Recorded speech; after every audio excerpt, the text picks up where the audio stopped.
प्रायश्चित सभा अगले दिन होने वाली थी। तय यह हुआ कि गोरा रात को ही बगीचे वाले घर में चला जाएगा और वहीं रहेगा। जिस समय वह जाने की तैयारी कर रहा था तभी हरिमोहिनी आ खड़ी हुई। उन्हें देखकर गोरा को कोई खुशी नहीं हुई। उसने कहा, आप आई हैं, मुझे तो अभी अभी जाना होगा। माँ भी कुछ दिन से घर नहीं है, उनसे मिलना हो तो। हरिमोहिनी ने कहा, नहीं बाबा, मैं तुम्हारे ही पास आई हूँ। तुम्हें ज़रा देर तो बैठना ही होगा, ज़्यादा देर नहीं करूँगी। गोरा बैठ गया। हरिमोहिनी ने सुचरिता की बात चलाई। तुम्हारी शिक्षा से उनका भारी उपकार हुआ है, यहाँ तक कि जिस तिसके हाथ का छुआ पानी भी नहीं पीती और सभी ओर से उसमें सुमति जाग रही है। बेटा, उसके लिए मुझे कितनी चिंता थी, उसे सुपथ पर लाकर तुमने मेरा कितना उपकार किया है, यह बताने के लिए मुझे शब्द ढूंढे नहीं मिलते। भगवान तुम्हें राजराजेश्वर बनाए, कुलवंती लक्ष्मी बहू मिले, घर रोशन हो, धन संपत्ति संतान से भरा पूरा रहे। फिर बातों ही बातों में उन्होंने कहा कि सुचरिता काफ़ी सियानी हो गई है, उसके विवाह में पल भर की भी देर करना ठीक नहीं है। हिंदू घर में रहती तो अब तक उसकी गोद संतान से भर गई होती। विवाह में इतनी देर करना कितना गलत काम हुआ है। निश्चय ही इस बारे में गोरा भी उनसे सहमत होंगे। सुचरिता के विवाह की समस्या के कारण हरिमोहिनी ने बहुत दिनों तक असह्य चिंता झेलकर अंत में किसी प्रकार बड़ी खुशामद और विनती करके अपने देवर कैलाश को राजी करके कलकत्ता बुलाया है। जिन बड़ी कठिनाइयों की उन्हें आशंका थी, ईश्वर की कृपा से वे सब दूर हो गई है। सब बात पक्की हो गई है। वर पक्ष एक पैसा भी नहीं लेगा और सुचरिता के पिछले इतिहास को लेकर भी कोई आपत्ति नहीं की जाएगी। बड़े कौशल से ही हरिमोहिनी इन सब कठिनाइयों का समाधान कर सकी है। पर अब इस मौके पर आकर सुनकर सब हैरान होंगे। सुचरिता बिल्कुल अड़ गई है। उसके मन में क्या है हरिमोहिनी नहीं जानती। किसी ने उसे कुछ सिखा दिया है या उसका मन किसी दूसरे की ओर है, यह जाने क्या, यह भगवान ही जानते हैं। लेकिन बेटा, यह मैं स्पष्ट ही बता दूं, तुम्हारे योग्य वह लड़की नहीं है। गांव देहात में ब्याह होने से उसके बारे में कोई कुछ जान ही नहीं सकेगा, इसलिए किसी न किसी तरह काम चल जाएगा। किंतु तुम तो शहर में रहते हो, उससे ब्याह करोगे तो शहर के लोगों को मुंह ना दिखा सकोगे।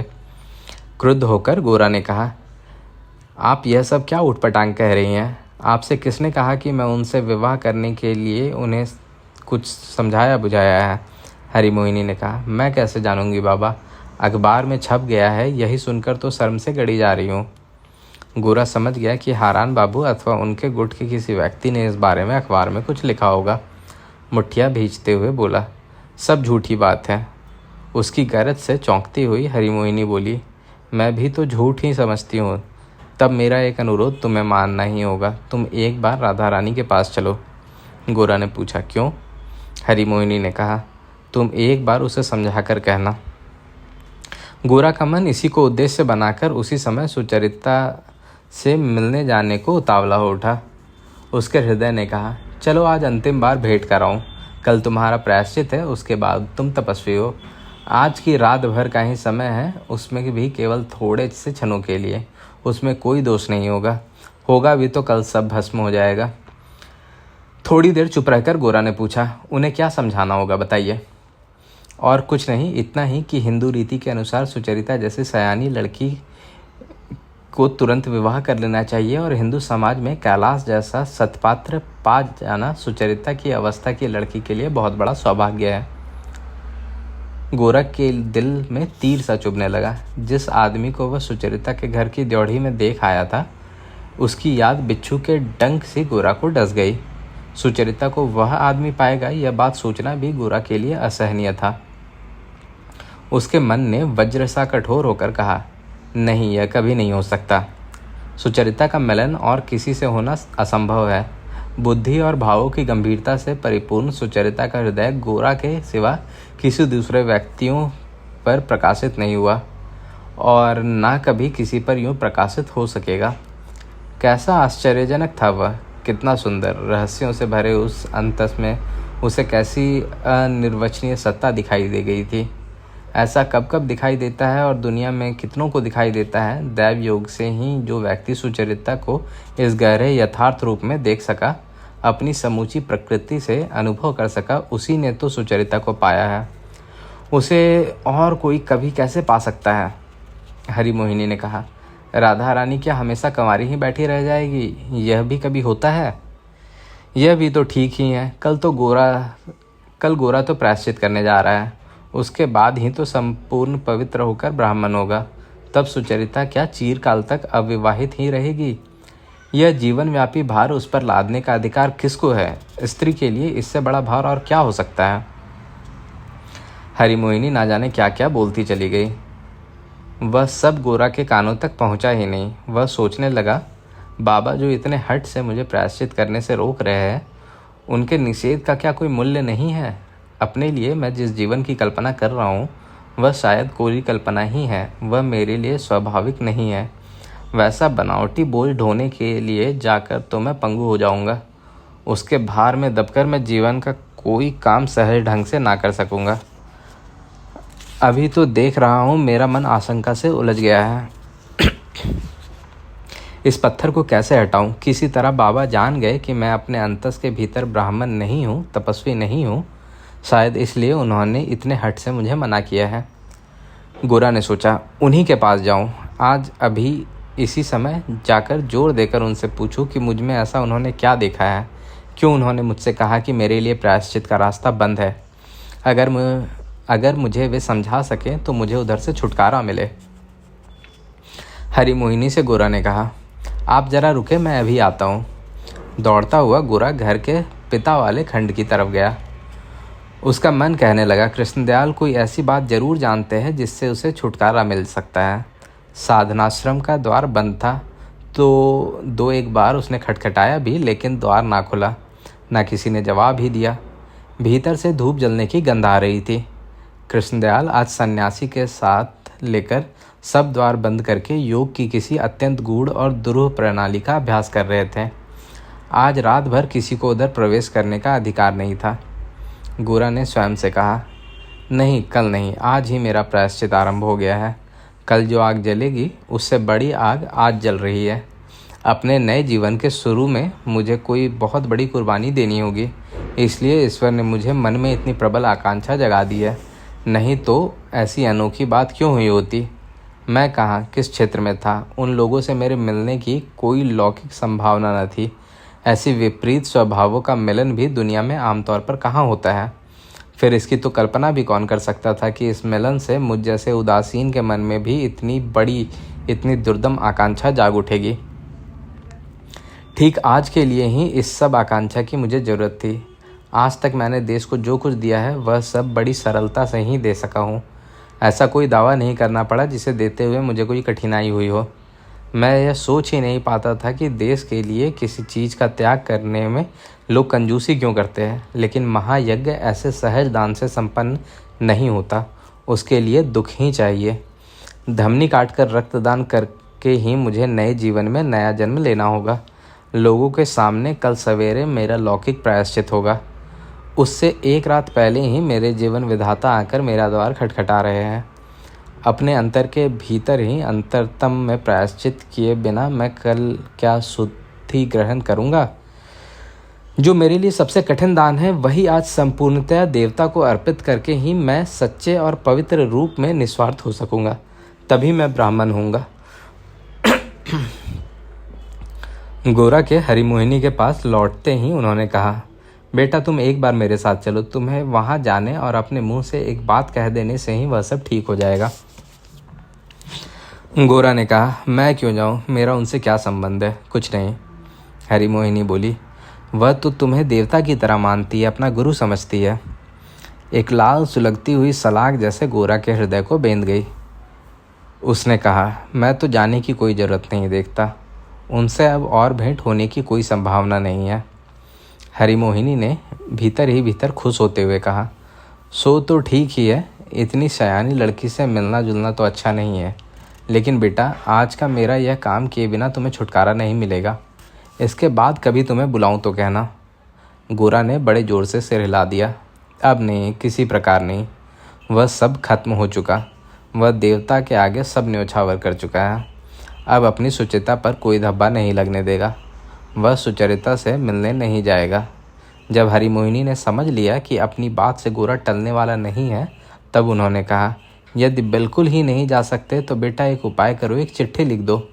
गोरा ने सिर हिलाया। यह नहीं हो सकेगा, चिट्ठी विट्ठी भी वह नहीं लिखेगा। हरिमोहिनी ने कहा, अच्छा तब मुझे ही 2 लाइन लिख दो, तुम तो सब शास्त्र जानते हो, मैं तुमसे विधान लेने आई हूँ।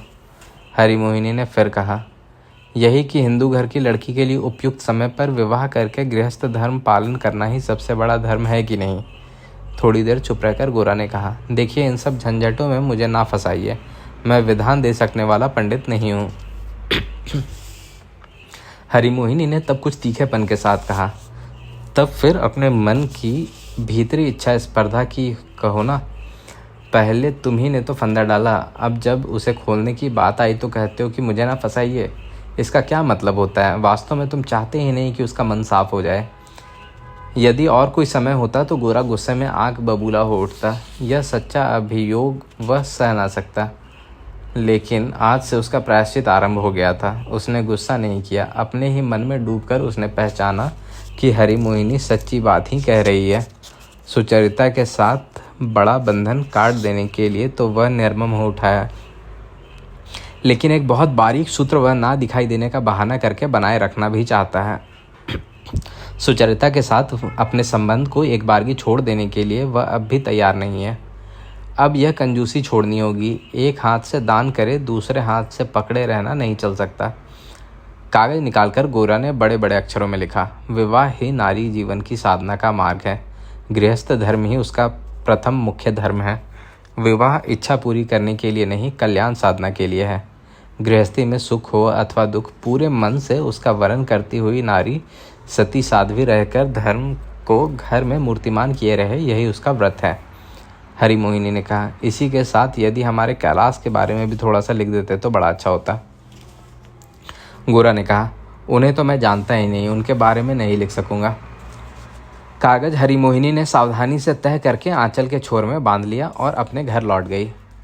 अब भी सुचरिता आनंदमयी के पास ललिता के घर में ही थी। वहाँ बातचीत की सहूलियत नहीं होगी और ललिता या आनंदमयी से विरोधी बात सुनकर सुचरिता के मन में दुविधा हो ही सकती है। इस आशंका से उन्होंने सुचरिता को कहला भेजा कि अगले दिन दोपहर को आकर वह उन्हीं के साथ भोजन करे।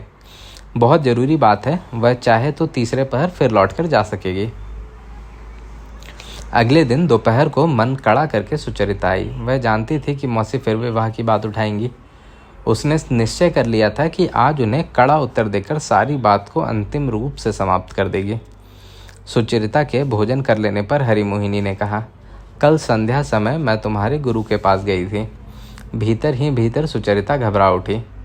क्या फिर उसकी बात लेकर मौसी उनका अपमान कर आई है?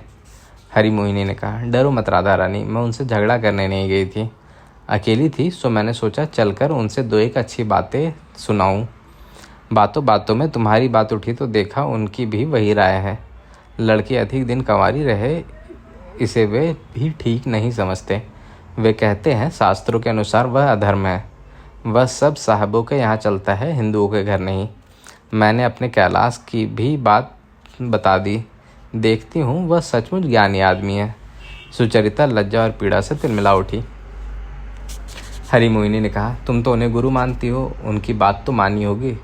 सुचरिता चुप रही। हरिमोहिनी कहती गई, मैंने उनसे कहा, बेटा तुम एक बार स्वयं आकर उसे समझा दो, हमारी बात तो वह मानती नहीं। वे बोले, नहीं अब मेरा उससे मिलना ठीक नहीं होगा, हमारे हिंदू समाज में वह मना है। मैंने पूछा, तो फिर क्या उपाय किया जाए? तब उन्होंने अपने हाथ से ही मुझे लिख कर दे दिया, यह देखो ना। यह कहते कहते हरिमोहिनी ने धीरे धीरे आंचल की गांठ खोलकर कागज उसकी तह खोलकर सुचरिता के सामने कर दिया। सुचरिता ने पढ़ा तो उसका दम घुटने लगा। प्रतिमा सी निश्चेष्ट होकर वह बैठी रह गई। उस इबारत में ऐसा कुछ नहीं था जो नया या असंगत हो। ऐसा भी नहीं था कि सुचरिता की राय उन बातों से ना मिलती हो, लेकिन हरिमोहिनी के हाथ खास तौर पर उसके लिए यह लिख भेजने का जो अर्थ होता है, उसी से सुचरिता को बड़ा दुख हो रहा था। गोरा की ओर से ऐसा आदेश आज क्यों? यह सही नहीं है कि सुचरिता का समय कभी आएगा ही, उसे भी एक दिन विवाह करना ही होगा, लेकिन उसके लिए गोरा को इतनी जल्दी मचाने की क्या ज़रूरत है? उस संबंध में जो कुछ गोरा को कहना है वह क्या समाप्त हो गया? गोरा के कर्तव्य में उसने क्या कोई बाधा पहुंचाई है या उसके जीवन पथ में कोई रोड़े अटकाए हैं? क्या गोरा के पास उसे दान करने के लिए या उससे चाहने को और कुछ नहीं रह गया है? वह तो ऐसा नहीं सोचती थी। वह तो अब भी राह देख रही थी। अपने भीतर के उस दूसरे दुख से लड़ने के लिए सुचरिता प्राणपण से कोशिश करने लगी, लेकिन उसे कहीं से कोई सांत्वना ना मिली। हरिमोहिनी ने सोचने के लिए सुचरिता को काफ़ी समय दिया था, बल्कि अपने दैनिक नियम के अनुसार उन्होंने एक नींद भी ले ली। नींद खुलने पर सुचरिता के कमरे में आकर उन्होंने देखा वह अब भी गुमसुम ज्यों की त्यों बैठी हुई है। उन्होंने कहा, राधु इतनी क्या सोच रही है भला? इसमें इतना सोचने की बात ही कौन सी है? गौरमोहन बाबू ने कुछ गलत लिखा है क्या? शांत स्वर में सुचरिता ने कहा, नहीं, उन्होंने ठीक ही लिखा है।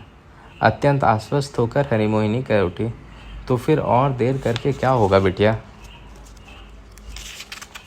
सुचरिता ने कहा, नहीं, देर नहीं करना चाहती, एक बार मैं बाबा के घर हो जाऊंगी। हरिमोहिनी ने कहा, देख राधु, तुम्हारे बाबा तो यह कभी नहीं चाहेंगे कि हिंदू समाज में तुम्हारा विवाह हो, लेकिन तुम्हारे जो गुरु हैं उन्होंने तो। अधीर होकर सुचरिता ने कहा, मौसी, बार बार क्यों तुम वही एक बात दोहरा रही हो? मैं बाबा से विवाह के बारे में कोई बात करने नहीं जा रही हूँ। मैं तो यूं ही एक बार उनसे मिलना चाहती हूँ। परेश बाबू का सानिध्य ही सुचरिता के लिए एकमात्र आश्रय रह गया था। उनके घर जाकर सुचरिता ने देखा वे एक संदूक पर कपड़े भर रहे हैं। सुचरिता ने पूछा, यह क्या हो रहा है बाबा? परेश बाबू जरा हंसकर बोले, बेटी, मैं शिमला पहाड़ की सैर करने जा रहा हूँ, कल सवेरे की गाड़ी से चलूँगा। परेश बाबू की इस हंसी में एक विप्लव का इतिहास छुपा हुआ है। यह समझते सुचरिता को देर न लगी। घर में पत्नी, कन्या और बाहर उनके बंधु बांधव परेश बाबू को जरा सी भी शांति का अवकाश नहीं दे रहे थे। वे कुछ दिन के लिए कहीं और चले गए तो उन्हें केंद्र बनाकर घर में एक न एक तूफान उठता ही रहेगा। कल वे बाहर जा रहे हैं और फिर भी आज घर का कोई भी सदस्य उनके कपड़े संवार देने नहीं आया है। यह सब उन्हें स्वयं करना पड़ रहा है। यह देखकर सुचरिता के मन को ठेस पहुंची। परेश बाबू को रोककर पहले तो बक्से को बिल्कुल खाली कर दिया, फिर एक एक कपड़े को कुशल हाथों से यत्नपूर्वक तह करके बक्से में सजाने लगी। उनके नित्य पढ़ने की पुस्तकों को उसने ऐसे संभाल कर रख दिया कि हिलने डुलने से कोई हानि ना हो। सामान सजाते सजाते सुचरिता ने धीरे से पूछा, बाबा, क्या तुम अकेले ही जाओगे? सुचरिता के इस प्रश्न में वेदना का आभास पाकर परेश बाबू ने कहा, उससे मुझे कोई कष्ट नहीं होगा राधे।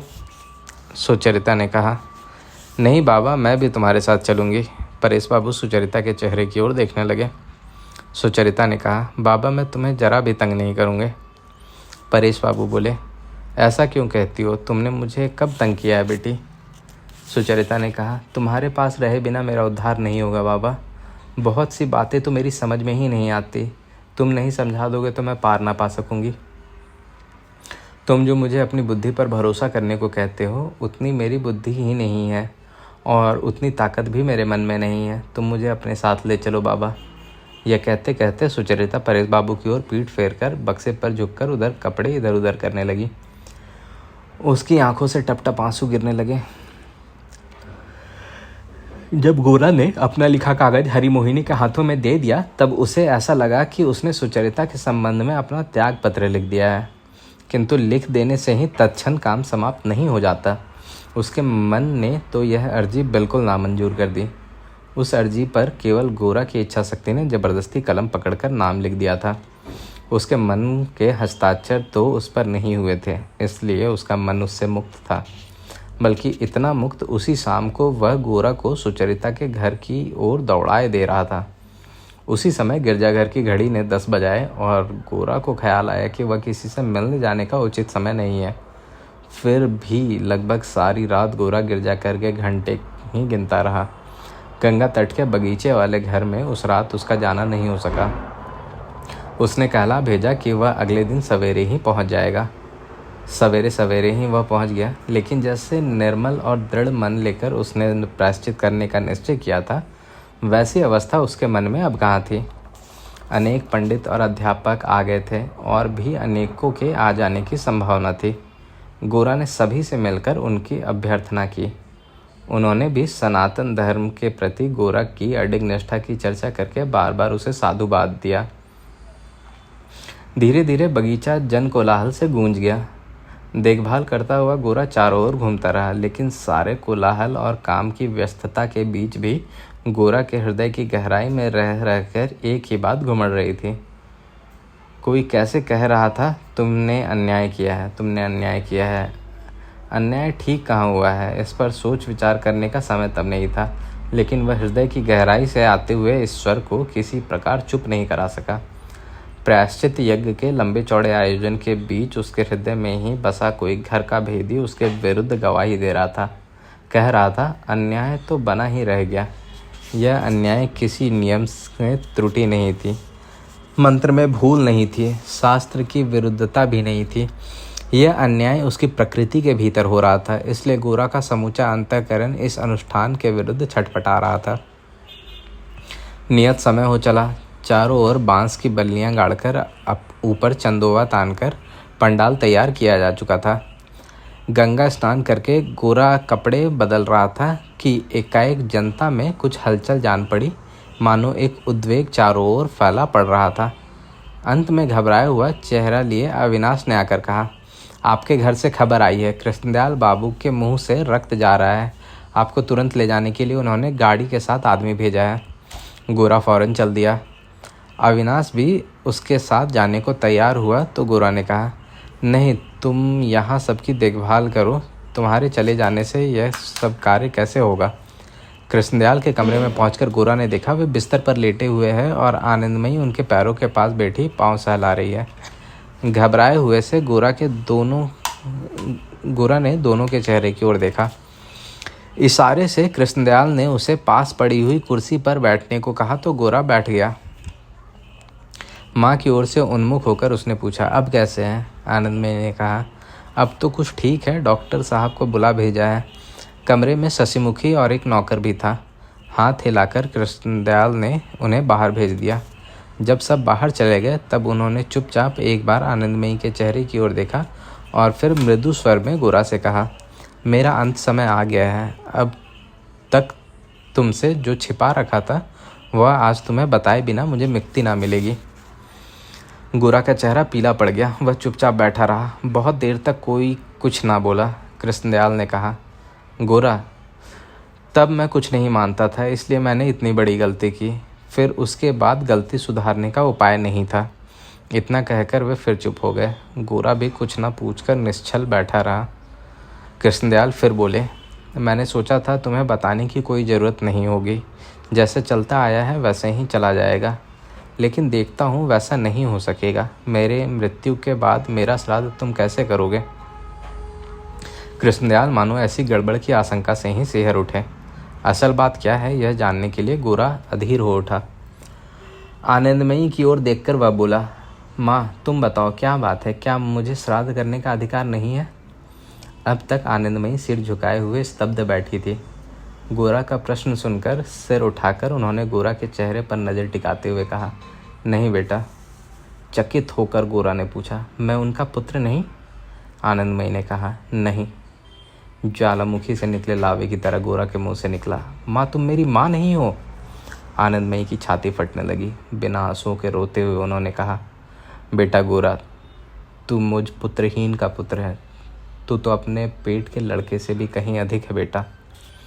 गोरा ने कृष्णदयाल के चेहरे की ओर देखते हुए पूछा, तब मुझे तुम लोगों ने कहाँ पाया? कृष्णदयाल ने कहा, तब गदर था, हम लोग इटावा में रहते थे। तुम्हारी माँ ने सिपाहियों के डर से भागकर रात को हमारे यहाँ आकर शरण ली थी। तुम्हारे बाप उससे पहले दिन ही लड़ाई में मारे गए थे। उनका नाम था, गरज कर गोरा ने कहा, रहने दीजिए, उनका नाम मैं नहीं जानना चाहता। गोरा की उत्तेजना से चौंक कर कृष्णदयाल रुक गए। फिर बोले, वे आयरिश मैन थे। उसी रात तुम्हें जन्म देकर तुम्हारी माँ मर गई।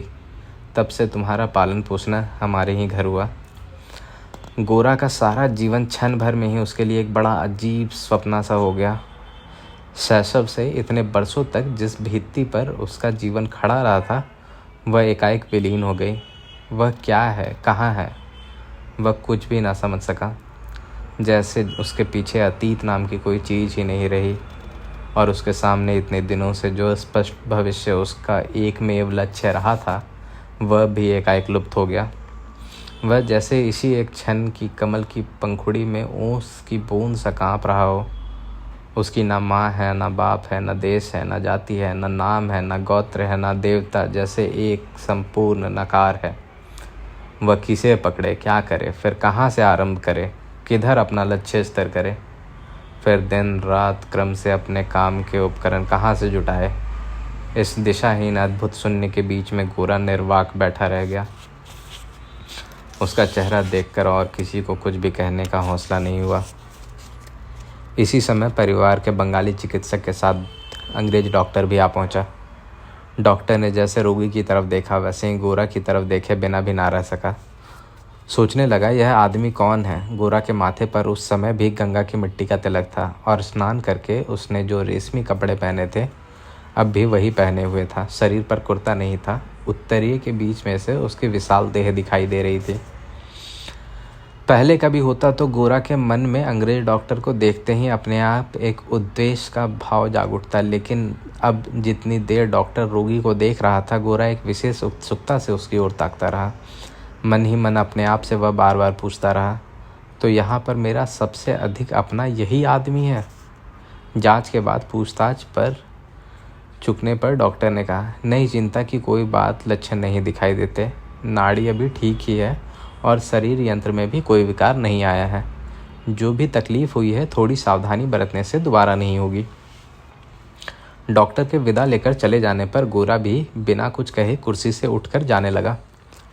आनंदमयी डॉक्टर के आने पर दूसरे कमरे में चली गई थी। तब दौड़कर गोरा का हाथ पकड़ते हुए बोली, बेटा गोरा, मुझ पर गुस्सा मत होना, नहीं तो मैं जी नहीं सकूंगी। गोरा ने कहा, अब तक तुमने मुझे बताया क्यों नहीं? बता देती तो क्या बुराई थी। सारा अपराध आनंदमयी ने अपने ऊपर लेते हुए कहा, बेटा तुझे कहीं खो ना बैठूं, इसी डर से मैंने इतना पाप किया है। फिर भी अगर वह ही हो जाए, तू आज मुझे छोड़कर चला जाए, तो मैं किसी को दोष नहीं दे सकूंगी, लेकिन मेरे लिए यह मृत्यु दंड होगा बेटा। गोरा ने केवल इतना कहा, माँ। उसके मुंह से यह संबोधन सुनकर आनंदमयी के रुके हुए आंसू फूट पड़े। गोरा ने कहा, माँ, एक बार जरा परेश बाबू के घर आओ। आनंदमयी की छाती का बोझ कुछ हल्का हो गया। उन्होंने कहा, हो आओ बेटा। उनके जल्दी मरने की कोई आशंका नहीं है। फिर भी सारी बात गोरा के सामने प्रकट हो गई। इससे कृष्णदयाल बहुत घबरा उठे। गोरा से बोले, देखो गोरा, यह बात किसी को बताने की कोई आवश्यकता नहीं है। बस तुम ही जरा समझ बूझकर संभल कर चलो तो जैसा अब तक चल रहा था वैसे ही चलता रहेगा। किसी को भनक भी नहीं पड़ेगी। गोरा कोई उत्तर दिए बिना बाहर चला गया। उसका कृष्णदयाल से कोई संबंध नहीं है, यह स्मरण करके उसे तसल्ली ही हुई। महिम के लिए एकाएक दफ्तर ना जाकर घर ही रह जाना संभव न था, इसलिए डॉक्टर आदि का सब प्रबंध करके एक बार वे साहब को कहकर छुट्टी लेने के लिए दफ्तर गए थे। जब गोरा घर से निकल रहा था तभी वे लौटकर आ पहुँचे। गोरा को देखकर बोले, गोरा तुम कहाँ जा रहे हो? गोरा ने कहा, खबर अच्छी है, डॉक्टर आया था, कह गया है कि कोई चिंता की बात नहीं है। अत्यंत आश्वस्त होकर महिम ने कहा, जान बची, परसों ही का दिन है, उसी दिन शशिमुखी का ब्याह कर दूंगा। गोरा, तुम्हें थोड़ी दौड़ धूप करनी होगी, और देखो विनय को पहले से खबरदार कर देना कि उस दिन आ ही न टपके। अविनाश पक्का हिंदू है, उसने खास तौर से कहा है कि उसके ब्याह में वैसे लोग नहीं आने चाहिए। एक बात तुमसे और भी कह रखूँ भाई, उस दिन अपने ऑफिस के बड़े साहबों को भी न्योता दे रहा हूँ, तुम कहीं उन्हें मारकर भगा मत देना। और कुछ नहीं, सिर्फ जरा सी सिर हिलाकर गुड इवनिंग सर कह देना, उतने से तुम्हारे हिंदू शास्त्र का कुछ बिगड़ नहीं जाएगा। बल्कि तुम चाहे पंडितों से सलाह ले लेना, समझे भाई? वे लोग राजा की जात है, उनके सामने अपना अहंकार थोड़ा सिकोड़ लेने में कोई बेइज्जती नहीं है। महिम का बात का कोई जवाब न देकर गोरा आगे बढ़ गया। जिस समय सुचरिता अपने आंसू छिपाने के लिए बक्से पर झुककर कपड़े संवार रही थी, उसी समय सूचना मिली कि गौरमोहन बाबू आए हैं। जल्दी से आंखें पोंछकर सुचरिता अपना काम छोड़कर उठ खड़ी हुई। इतने में ही गोरा ने कमरे में प्रवेश किया। गोरा के माथे पर तिलक अभी भी लगा हुआ है और कपड़े भी उसने वही पहन रखे हैं, इस ओर उसका ध्यान ही न गया था। ऐसे वेश में कोई किसी के घर मिलने नहीं आता। एकाएक सुचरिता का उस दिन की बात याद आ गई जिस दिन गोरा को उसने पहले पहल देखा था। सुचरिता जानती थी उस दिन गोरा खास तौर से युद्ध वेश में आया था। तो क्या आज भी यह युद्ध सज्जा है? गोरा ने आते ही भूमि पर माथा टेककर परेश बाबू को प्रणाम किया और उनकी चरण रज ली। हड़बड़ाकर परेश बाबू ने उसे उठाते हुए कहा, आओ बेटा बैठो। गोरा बोल उठा, परेश बाबू मुझ पर अब कोई बंधन नहीं है। अचरज में आकर परेश बाबू ने कहा, कैसा बंधन? गोरा ने कहा, मैं हिंदू नहीं हूँ। परेश बाबू ने दोहराया, हिंदू नहीं हूँ? गोरा ने कहा, नहीं मैं हिंदू नहीं हूँ। आज ही मुझे पता चला। मैं म्यूटिनी के समय पाया गया था। मेरा बाप आयरिश मैन था। आज भारतवर्ष के उत्तर से दक्षिण तक सब देव मंदिरों के द्वार मेरे लिए बंद हो गए हैं। सारे देश में आज किसी समाज में, किसी पंगत में मेरे बैठने के लिए अब कोई स्थान नहीं है। परेश बाबू और सुचरिता सन्नाटे में आकर बैठे रह गए। क्या कहे यह परेश बाबू सोच ही ना सके। गोरा ने कहा, आज मैं मुक्त हूँ परेश बाबू। अब मुझे यह स्मरण नहीं है कि मैं पतित हो जाऊँगा या व्रात्य हो जाऊँगा। अब पग पग पर मुझे धरती की ओर देखते हुए अपनी सुचिता की रक्षा करते हुए नहीं चलना होगा। सुचरिता एकटक गोरा के तमतमाए हुए चेहरे की ओर देखती रही। गोरा कहता गया, परेश बाबू, इतने दिनों से मैं भारतवर्ष को पाने के लिए अपना प्राण लगाकर साधना करता रहा। कहीं ना कहीं बाधा होती रही। मैं उस बाधा के साथ अपनी श्रद्धा का समझौता कराने के लिए दिन रात जीवन भर कोशिश करता रहा। श्रद्धा की नींव को मजबूत करने की कोशिश में मैं और कोई काम ही नहीं कर सका। वही मेरी एकमात्र साधना थी। इसलिए वास्तविक भारतवर्ष से आंखें मिलने पर उसकी सच्ची सेवा करने से मैं बार बार डर कर लौटता ही रहा। मैंने एक निष्कटंक निर्विकार भारतवर्ष रचकर उसके अभेद्य दुर्ग के भीतर अपनी भक्ति को सुरक्षित कर लेने के लिए अब तक क्या क्या लड़ाइयाँ नहीं लड़ी। लेकिन आज तक की मेरी कल्पना का वह दुर्ग क्षण भर में स्वप्न की तरह उड़ गया है। एकाएक छुटकारा पाकर मैं एक बहुत बड़े सत्य के बीच आ गिरा हूँ। समूचे भारतवर्ष का सुख दुख, अच्छा बुरा, ज्ञान अज्ञान, सब बिल्कुल मेरे हृदय के पास पहुँच गया है। आज मैं सचमुच सेवा का अधिकारी हुआ हूँ। सच्चा कर्म क्षेत्र मेरे सामने आ गया है। वह मेरी कल्पना का क्षेत्र नहीं है, वह बाहर की इस 25 करोड़ जनता के सच्चे कल्याण का क्षेत्र है। गोरा की इस नई अनुभूति के प्रबल उत्साह की धारा ने जैसे परेश बाबू को भी आंदोलित कर दिया। वे और ना बैठे रह सके, कुर्सी छोड़कर उठ खड़े हुए। गोरा बोला, परेश बाबू, मेरी बात आप ठीक से समझ रहे हैं ना? मैं दिन रात हो जाना जो होना चाह रहा था पर हो नहीं पा रहा था, आज मैं वही हो गया हूँ। आज मैं सारे भारतवर्ष का हूँ। मेरे भीतर हिंदू, मुसलमान, क्रिस्तान किसी समाज के प्रति कोई विरोध नहीं है। आज के इस भारतवर्ष में सबकी जात मेरी जात है, सबका अन्न मेरा अन्न है। देखिए, बंगाल के अनेक जिलों में मैं घूमा हूँ। बड़े नीच घरों में भी मैंने आतिथ्य ग्रहण किया है। आप यह ना समझे कि मैं मात्र शहरों की सभाओं में वक्तृता झाड़ता रहा हूँ, लेकिन कभी किसी तरह सबके बराबर होकर नहीं बैठ सका। अब तक अपने साथ में बराबर एक अदृश्य व्यवधान लिए हुए ही घूमता रहा हूँ। उसे किसी तरह पार नहीं कर सका, इसलिए मेरे मन के भीतर एक बड़ा शून्य था। इसी शून्यपन को मैं तरह तरह से अस्वीकार करने की ही चेष्टा करता रहा, बल्कि उस शून्यपन को ही तरह तरह की नक्काशी करके और भी सुंदर बनाने का प्रयत्न करता रहा। मैं भारतवर्ष को प्राणों से भी प्यारा समझता था, इसलिए उसके जितने अंश को मैं देख पाता था, उस अंश में कहीं किसी कमी की गुंजाइश मुझे सहन ही नहीं होती थी। आज नक्काशी करने की उस व्यर्थ चेष्टा से छुट्टी पाकर मैं फिर से जी उठा हूँ परेश बाबू। परेश बाबू ने कहा, जब हम सत्य को पा लेते हैं तब वह अपने सारे अभाव और अपूर्णता के बावजूद हमारी आत्मा को तृप्ति देता है। तब उसे झूठे उपकरणों से सजाने की इच्छा तक नहीं होती। गोरा ने कहा, देखिए परेश बाबू, मैं कल रात को ईश्वर से प्रार्थना की थी कि आज सवेरे मुझे नया जीवन प्राप्त हो। बचपन से अब तक जो कुछ झूठ या जो कुछ अपवित्र मुझे घेरे रहा हो, आज वह सब नष्ट हो जाए और मुझे नया जीवन मिले। जो कल्पना करके मैंने प्रार्थना की थी उसकी ओर ईश्वर ने ध्यान नहीं दिया। उन्होंने एकाएक अपना ही सत्य अचानक मेरे हाथ में देकर मुझे चौंका दिया है।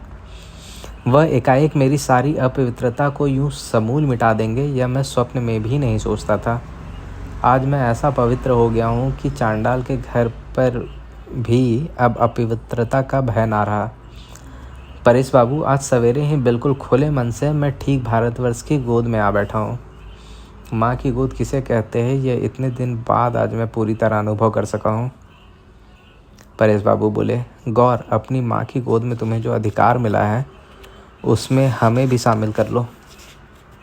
गोरा ने कहा, आज मुक्ति पाकर सबसे पहले मैं आपके पास ही क्यों आया हूँ जानते हैं? गोरा, क्यों? गोरा ने कहा, इस मुक्ति का मंत्र आपके पास ही है, इसलिए आज आपको किसी समाज में स्थान नहीं मिल रहा है। आप मुझे अपना शिष्य बना लीजिए। आज आप मुझे उसी देवता का मंत्र दीजिए जो हिंदू, मुसलमान, क्रिस्तान, ब्रह्म सबका है, जिसके मंदिर का द्वार किसी जाति, किसी व्यक्ति के लिए भी बंद नहीं होता, जो सिर्फ हिंदू का देवता नहीं है बल्कि सारे भारतवर्ष का देवता है। परेश बाबू के चेहरे पर भक्ति की एक गहरी मधुर दीप्ति छा गई। आंखें झुकाकर वे थोड़ी देर चुप खड़े रहे। इतनी देर के बाद अब गोरा सुचरिता की ओर मुड़ा। वह अपनी कुर्सी पर स्तब्ध बैठी थी। गोरा ने हंसकर कहा, सुचरिता, मैं अब तुम्हारा गुरु नहीं हूँ। मैं तुमसे यही प्रार्थना करता हूँ कि मेरा हाथ पकड़कर तुम मुझे इन गुरु के पास ले चलो। गोरा ने यह कहते कहते अपना दाहिना हाथ सुचरिता की ओर बढ़ा दिया। सुचरिता ने खड़े होकर अपना हाथ गोरा के हाथ पर रख दिया। तब गोरा ने सुचरिता के साथ परेश बाबू को प्रणाम किया। शाम को घर लौटकर गोरा ने देखा कि आनंदमयी उसके कमरे के सामने के बरामदे में चुपचाप बैठी है। गोरा ने आते ही उनके दोनों पैर पकड़कर उन पर अपना मस्तक रख दिया। आनंदमयी ने उसे दोनों हाथों से उठाते हुए उसका माथा चूम लिया। गोरा ने कहा, माँ, तुम ही मेरी माँ हो। जिस माँ को मैं खोजता फिर रहा था वह तो यही मेरे कमरे में बैठी हुई थी। तुम्हारी जात नहीं है, तुम ऊंच नीच का विचार नहीं करती, घृणा नहीं करती, तुम केवल कल्याण की मूर्ति हो। तुम मेरा भारतवर्ष हो। माँ, अब तुम अपनी लक्ष्मियों को बुलाओ, उसे कहो मुझे पानी पिला दे। आनंदमयी ने रुंधे हुए कंठ से मीठे स्वर में गोरा के कान में कहा, गोरा, एक बार विनय को बुला लूं?